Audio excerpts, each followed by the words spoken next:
America నుండి ఇండియాకి డబ్బులు పంపాలంటే ఇప్పటికీ ఆ పాత పద్ధతులేనా? అందుకే వచ్చేసింది మైపర్సు. Download now.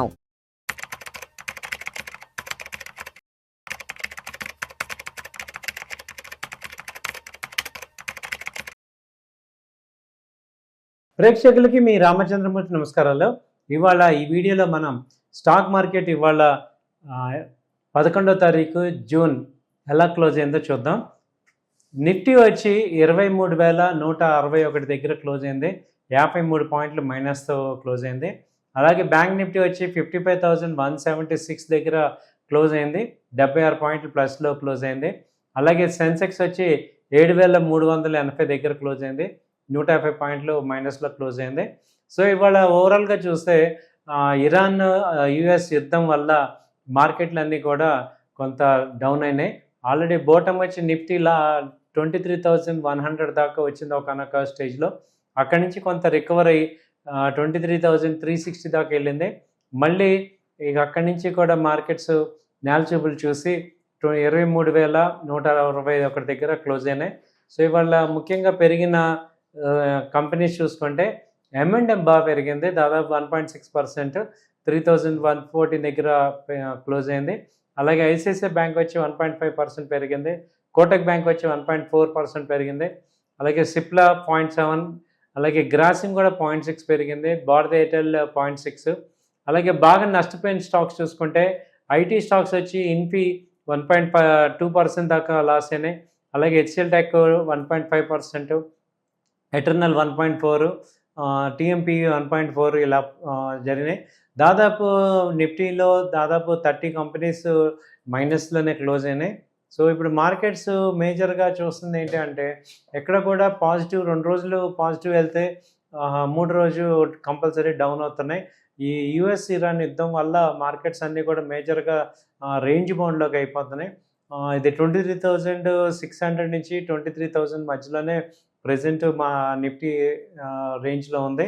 Just 2 days back కూడా 23,500 ఆ రేంజ్ దాకా వచ్చి మళ్ళీ ఫ్లాట్గా డౌన్ అయిపోయింది.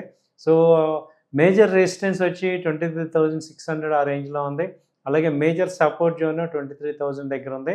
అలాగే బ్యాంక్ నిఫ్టీ చూసుకుంటే మల్టిపుల్ టైమ్స్ 53,500 మేజర్ సపోర్ట్ తీసుకుంది. ఆ తర్వాత ఇప్పుడు 54,500 దగ్గర మేజర్ సపోర్ట్ వచ్చింది. ఇప్పుడు బ్యాంక్ నిఫ్టీ అయితే బాగా పెరుగుతుంది. దాదాపు 55,300 మేజర్గా ఇప్పుడు 55,000 మేజర్ సపోర్ట్ అయితే తీసుకుంది. సో ఇప్పుడు లాంగ్ టర్మ్ టార్గెట్ తీసుకుంటే ఇది 55,700 మేజర్ రెసిస్టెన్స్ బ్యాంక్ నిఫ్టీకి చెప్పచ్చు. సో ప్రజెంట్ రేంజ్ మార్కెట్ అవటం, క్రూడ్ ఆయిల్ మళ్ళీ మొన్నటిదాకా $89-88 ఉన్న క్రూడ్ ఆయిల్ ఇప్పుడు 94 దాకా వచ్చింది. మళ్ళీ యుద్ధం స్టార్ట్ అయింది కాబట్టి ఇంకా పెరిగే ఛాన్సెస్ కూడా కనపడుతున్నాయి. సో దీనివల్ల మార్కెట్స్ కూడా డౌన్ అయ్యి ఒక రేంజ్లో ఉన్నాయి. సో కంపెనీస్లో కన్నా ఇప్పుడు సెక్టర్ వైజ్గా చూసుకుంటే long term investment point of వ్యూలో బెస్ట్ సెక్టర్స్ కనుక మనం చూసుకుంటే మనకి ఆటోమొబైల్ సెక్టర్ ఒకటి బాగా బోటమ్ అవుట్ అవుతున్నాయి. ఆటోమొబైల్ M&M కానీ, మారుతి కానీ, హుండై కానీ, అలాగే టీఎంపీవి 4 ఎలక్ట్రికల్ వెహికల్స్ ఉన్న కంపెనీస్ అన్నీ కూడా షైనింగ్లో అవుతున్నాయి.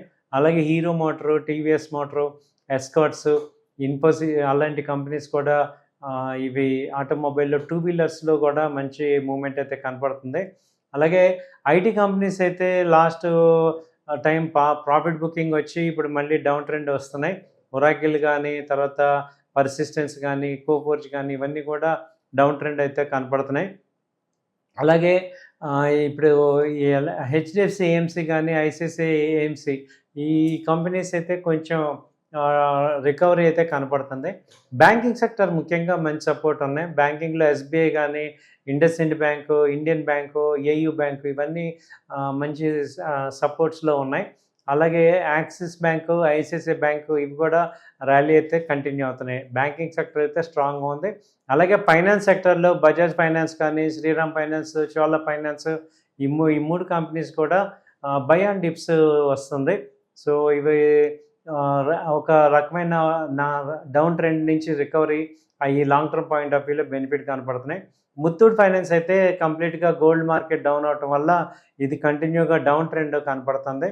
అలాగే డాక్టర్ రెడ్డీస్ కానీ, ఫార్మా చూసుకుంటే డాక్టర్ రెడ్డీస్, తర్వాత అపోలో హాస్పిటల్, దివీస్, టోరెంట్, గ్లెన్మార్క్, లూపిన్, ఆల్కేమ్ ఇవన్నీ కూడా ఇవి బాటమ్ అవుట్ అయ్యి రివర్సల్ అయ్యే ఛాన్సెస్ కనపడుతున్నాయి. అలాగే ఇప్పుడు మన కన్జ్యూమర్ డ్యూరబుల్స్ చూసుకుంటే బ్రిటానియా కానీ, తర్వాత డాబర్ కానీ, హిందుస్థాన్ యూనిలివర్ కానీ ఇవి కూడా మంచి ఇన్వెస్ట్మెంట్ పాయింట్ ఆఫ్ వ్యూలో బాటమ్ అవుట్ అయ్యి రివర్సల్ కనపడుతున్నాయి. అలాగే defence stocks BDL, HAL, Cochin, Mazdock, GRSE, BEML, BEL ఇవన్నీ కూడా బాగా బాటమ్ అవుట్ అయినాయి. ఇవి కూడా లాంగ్ టర్మ్ పాయింట్ ఆఫ్ వ్యూలో సెక్టర్స్లో కూడా చూసుకోవచ్చు. సో అలాగే మనకి ఎంసీఎక్స్ తర్వాత బిఎస్సి రెండు కూడా బాగా డౌన్ అయ్యి ఇది కూడా ఒక ఇన్వెస్ట్మెంట్ పాయింట్లో బాగున్నాయి. ఇలా ఈ కంపెనీస్ అన్నీ కూడా సెక్టర్ వైజ్గా చూసుకుంటే కొంత పోర్ట్ఫోలియో బిల్డ్ చేసుకోవడానికి ఇది ఒక మంచి అవకాశంగా తీసుకోవచ్చు. So long term point of వ్యూలో ఇది మంచి ఇన్వెస్ట్మెంట్ పాయింట్లో ఉన్నాయి. సో ఇప్పుడు నెక్స్ట్ రేపు ఫ్రైడే ఎలా ఉండబోతుంది ఏంటి అని చూసుకుంటే ఫ్రైడే జనరల్గా ప్రాఫిట్ బుకింగ్ అవుతుంది, డౌన్ ట్రెండ్ అయ్యే ఛాన్సెస్ ఎక్కువ ఉన్నాయి. సో నిఫ్టీ వచ్చి 23,000 మేజర్ సపోర్ట్ ఛాన్సెస్ ఉన్నాయి. అలాగే బ్యాంక్ నిఫ్టీ కూడా 54,800, 700 దగ్గరకు వచ్చే ఛాన్సెస్ కనపడుతున్నాయి. ఏదైనా మార్కెట్స్ అయితే గుడ్ న్యూస్ అయితే లేదు, వీక్నెస్ అయితే కనపడుతుంది. యుద్ధం అయితే మళ్ళీ స్టార్ట్ అయ్యి ఒకరోజు బాంబింగ్ జరుగుతుంది, ఒకరోజు ఆగుతుంది. ఏదైనా పీ స్టాక్స్ అయితే లేవు, క్రూడ్ అయితే కొంచెం పెరిగే ఛాన్సెసే కనపడుతున్నాయి. కాబట్టి మనం జాగ్రత్తగా ట్రేడింగ్ చేసుకోవాలి. అలాగే ఏంటంటే ఇప్పుడు ఉన్న సిచ్యుయేషన్ చూసుకుంటే ఒక షార్ట్ టర్మ్ ఇన్వెస్ట్మెంట్ వాళ్ళకే కొంచెం ప్రాఫిట్స్ కనపడుతున్నాయి. అంటే long term 3 years 4 years hold చేద్దాం అనే కన్నా షార్ట్ టర్మ్లో ఒక రేంజ్ ఒక 10%, ఒక 5% ప్రాఫిట్ రాగానే బుక్ చేయటం, మళ్ళీ డిప్లో బై చేయటం, ఇలా చేసుకోవటం అనేది బెటర్ ఆపర్చునిటీ కింద కనపడుతుంది. సో ఇన్వెస్టర్స్ కానీ ట్రేడర్స్ కానీ ఏంటంటే ట్రేడర్స్ ఏం చేయాలి అంటే సైజ్ తగ్గించుకోండి, లాట్ సైజ్ అంటే క్వాంటిటీ తగ్గించుకోవటం ద్వారా మనకి ట్రేడ్ చేయకపోయినా పర్వాలేదు కానీ లాసెస్ హెవీగా అవ్వకుండా చూసుకోవాలి. కంట్రోల్డ్ ట్రేడ్ అయితే జరగాలి. సో ఈ జాగ్రత్తలు పాటించడం ద్వారా మనం ట్రేడింగ్లో కానీ ఇన్వెస్ట్మెంట్లో కానీ మంచి సక్సెస్ అయ్యే ఛాన్స్ ఉంటాయి. థ్యాంక్ యూ అండి. నమస్తే.